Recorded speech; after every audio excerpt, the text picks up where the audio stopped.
How excited were the Cowboys to put on the pads today? A WWE grand entrance onto the field for the team's first padded practice of this training camp. But the happiest man on the field, number 54, Jaylon Smith, back in pads since a devastating knee injury suffered 572 days ago. Jaylon Smith believes he can beat the odds. But no one has beaten the odds like Cowboys quarterback Dak Prescott did last year. We had a chance to sit down with Dak today here in Oxnard. This is the place where he burned the midnight oil a year ago to realize the dream of a lifetime. Love you, man. You're awesome.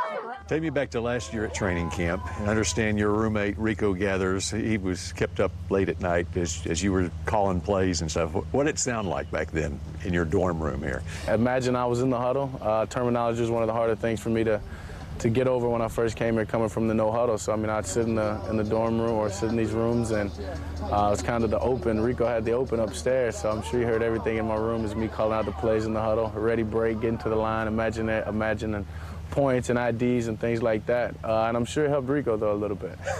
You don't have to do that anymore, do you? No, not so much. Now it's a lot focusing in on the defense. You even have a master's in workforce leadership. How much, though, do you think you're able to unite a locker room, a multicultural locker room at that? How much did your background, and it maybe even being biracial, help that?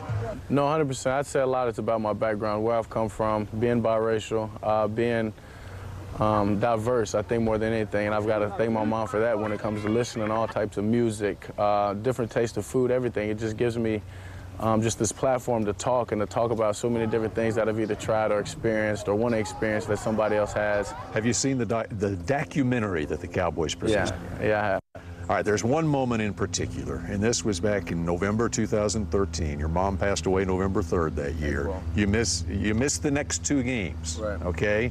Then it's the Egg Bowl, okay?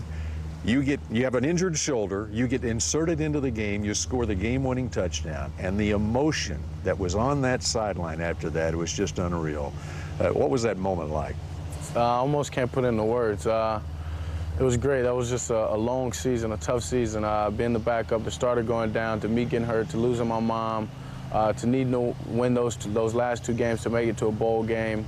It was a lot. There was a lot of pressure, not only on me, on the team, on the university, I'm sure on coach. And just to win that game, everything that's went down or that happened that year, and to have that fan support. What was the best lesson that your mom taught you? Well, there's so many good ones. I mean, I think just a simple one is never put your hand out, work for everything that you want. Never expect anything, go out and get it. Some words to live by. A couple of other notes. Third-string quarterback Zach Dysert has a back injury. Cowboys lose him. Lucky Whitehead has found a new home with the New York Jets. And more camp coverage from here in Oxnard in a moment.